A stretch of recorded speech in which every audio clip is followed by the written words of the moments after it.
উৎসব করব। সারা দেশ থেকে মহান মহান অতিথিদের নিয়ে আসা হবে। দুনিয়ার সেরা সেরা খাবার, সেরা সেরা গাইয়ে, সেরা সেরা বাজিয়ে, সেরা সেরা নাচিয়ে রাতকে দিন করে দেবে এমন रोशनाई। रेस्तो নাই। কি বললে?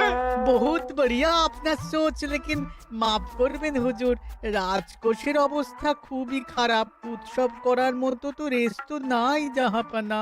কোনো কথা শুনতে চাই না। আমি হলাম গিয়ে বাংলার নবাব। আমি আনন্দ হই হুল্লোড় করবো না তো কে আর করবে? একদম ঠিক জাহাপানা, কিন্তু কর বসিয়ে টাকা তোলো। সব কিছুতেই কর বসানো আছে জাহাপানা। হাসি কান্না ছাড়া আর কোনো কিছুতেই কর বসানো যে বাকি নেই। তার ওপরেই কর বসাও। হাসি কান্নার ওপর কর? না, শীতকাল আসছে, বসাও বসাও কর হাঁচির ওপর। হ্যাঁ, হাতির ওপর কর? বসাও। ওরকম মুখ করে আছো কেন? যদি না পারো তো বলে দাও, আমি অন্য উজির নিয়োগ করব। আমি আজই ঘোষণা করে দিচ্ছি, এবার থেকে হাতির ওপর কর দিতে হবে। হ্যাঁ, তো জানাব, এতে প্রজারা যদি ক্ষুব্ধ হয়? আরে বাবা, প্রজাদের কাজই তো মাঝে মাঝে ক্ষুব্ধ হওয়া। তা ঠিক হুজুর। আমাকে কদর করে এমন কিছু সন্ডা আছে, তাদেরকে কাজে লাগাতে হবে। বহুত খুব জাহাপানা। তাহলে হাঁচি গোনার লোকের ব্যবস্থা করে নি। ওই সন্ডারাই হাঁচি গুনবে। ওদের স্বেচ্ছাসেবক হিসেবে নিয়োগ করো। বহুত খুব জাহাপানা। সব জায়গায় লোক পাঠাতে শুরু করো। তবে কৃষ্ণনগরে বেছে বেছে লোক পাঠাবে। আর মনে রেখো, ওখানে গোপাল আছে।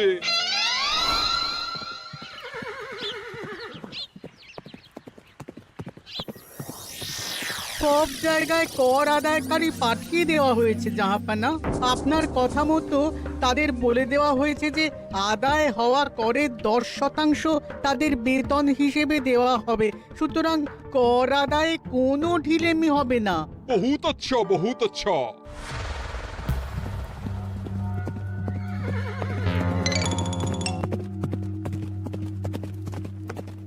হ্যাঁ, তুমি ঠিক পড়েছো তো মন্ত্রী? হাঁচির উপরে কর? বলেন তো, আর একবার পড়ছি মহারাজ। আসলে এটা নবাবই মশকরা।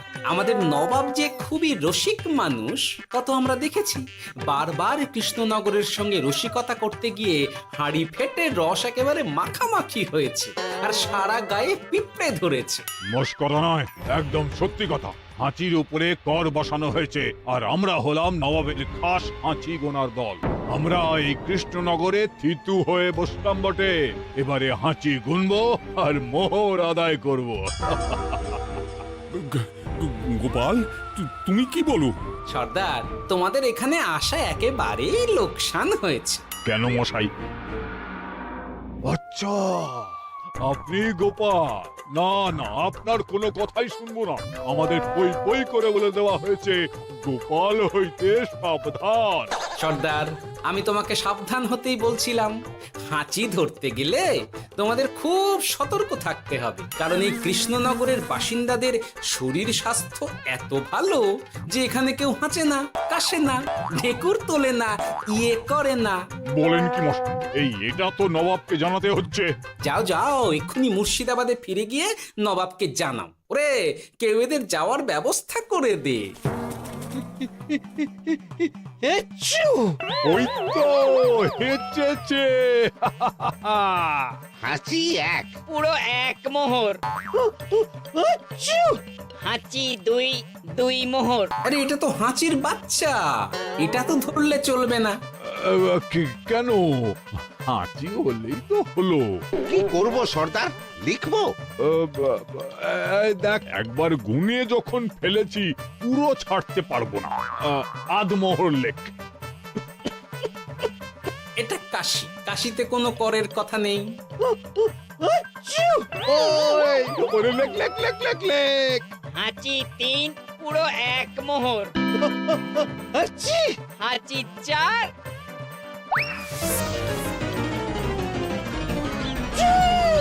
হাঁচি 5, লেখো।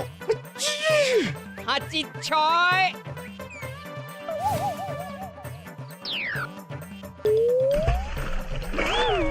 যা।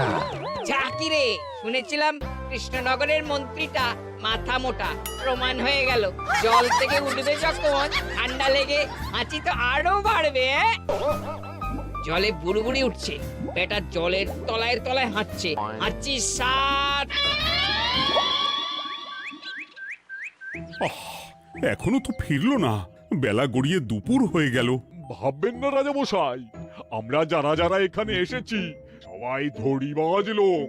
মন্ত্রীর হাঁচি নিংড়ে নিয়ে ফিরবে। ছি ছি ছি ছি ছি ছি ছি ছি ছি। কি হলো গোপাল? আমরা কৃষ্ণনগরের প্রবাদ প্রতিম আতিথেয়তার অসম্মান করেছি মহারাজ। কেন? কিভাবে? কখন? এখন মহারাজ, এখন এনারা সেই সুদূর মুর্শিদাবাদ থেকে এসেছেন, আর আমরা এতক্ষণ শুধু অন্য কথাই বলে চলেছি, এনাদের আপ্যায়নের ব্যবস্থা করিনি। তাই তো। মহারাজ, আপনি ব্যস্ত হবেন না। এই কে আছো? শোনো, এদের রাজ অতিথিশালাতে থাকার বিশেষ ব্যবস্থা করো। এদের খাবার যাবে মহারাজের পাকশাল থেকে। এদের সব সুবিধে অসুবিধে দেখার জন্য দাস দাসী নিযুক্ত থাকবে। চলো চলো। আরে দাঁড়াও সর্দার। হ্যাঁ বলুন। তোমাদের তো আবার গোপালের কথা শোনা বারণ। আমার ব্যবস্থায় বোধহয় তোমরা থাকবে না। বাদ দিন তো, আসলে ভয় ছিল আপনার বুদ্ধিকে, আর ভয় নেই। কেমন আগু পিছু বিচার না করেই বলে ফেললেন এখানে কেউ হাঁচে না। বুঝে গেছি, আসলে গোপাল হলো গল্প। চলো চলো, ও বড্ড খিদে পেয়েছে। প্রহরী, এই সর্দারের দলের বাকি লোকগুলো এলে এদেরকেও অতিথিশালায় নিয়ে যেও। হ্যাঁ, আচ্ছা। এ কি গোপাল, এই রক্তচোষাগুলোর জন্য তুমি রাজনিবাস আর রাজভোগের ব্যবস্থা করে দিলে? গোপাল কার পক্ষে মহারাজ? এতক্ষণ গোপালের সব কাজ তো কৃষ্ণনগরের বিপক্ষে গেল। বটেই তো, আমি মনে মনে গণনা করে দেখলাম গোপালের শুল যোগ শুরু হয়েছে। আগামী 1 যুগ ধরে গোপাল যেখানে থাকবে সেখানে রাহুর প্রকোপে দুঃখ দারিদ্র মহামারী একসঙ্গে এসে ধরা পড়বে। মহারাজ, গোপাল কখনো কৃষ্ণনগরের খারাপ ভাবেনি। সে যখন ওই রক্তচোষাদের রাজভোগে রাখার ব্যবস্থা করেছে, তখন বুঝতে হবে এর মধ্যে একটা ঘোরতর পেঁচ আছে। গোপালই তাহলে বলুক কি পেঁচ। মহারাজ, মানুষ বিলাসের সুযোগ পেলে কাজ ভুলে বিলাসেই ডুবে থাকে। কত সম্রাট মহাসম্রাট বিলাসিতায় ডুবে কত সাম্রাজ্য মহাসাম্রাজ্য ভেঙে টুকরো করেছে। এরা তো নবাবের পাঠানো কিছু মূর্খ বালক মাত্র মহারাজ। এদের রাজভোগে ডুবিয়ে দিলে হাঁচির কথা কি এদের মনে থাকবে?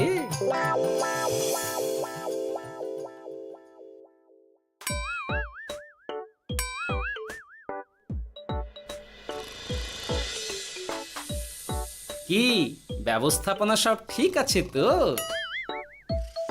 হ্যাঁ, খাসা ব্যবস্থা হয়েছে। আপনারা আমাদের অতিথি বলে কথা, আরাম করুন।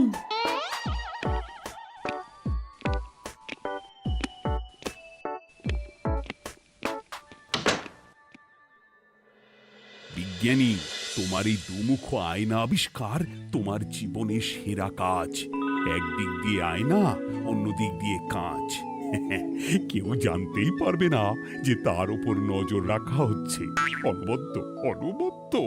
মহারাজের জয় হোক। কিন্তু মহারাজ, এই কৃতিত্বের মূল ভাগীদার আমাদের মন্ত্রী। তাই নাকি? হ্যাঁ মহারাজ, মন্ত্রীর দুমুখ কাজকর্ম দেখেই দুমুখ আয়নার কথা আমার মাথায় আসে। মুখ সামলে কথা বলো বিজ্ঞানী। ওরা শুনতে পাচ্ছে। যা চেঁচালেন 20 ইঞ্চির দেওয়াল ভেদ করে ওদিকে চলে যাবে।